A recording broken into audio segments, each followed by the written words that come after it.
How to remove filter from a TikTok. Hi guys, you're probably here because you accidentally clicked on a filter you don't like, and you ask yourself, how the fuck do I remove this shit? Don't worry, I got you. In this video, you're gonna learn how to remove that filter in your TikTok. First off, open your TikTok app.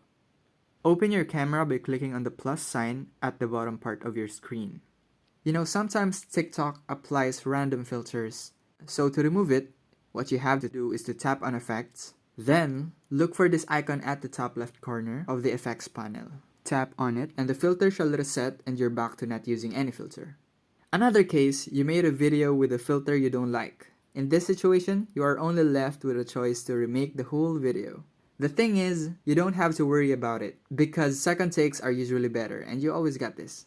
That's it for this video. I hope you're able to follow through. And if you enjoyed the video, consider giving the channel a subscription. It's free. And click on the like button. This helps the video reach people in need like you. That's it. Thanks for watching guys. See you on the next video.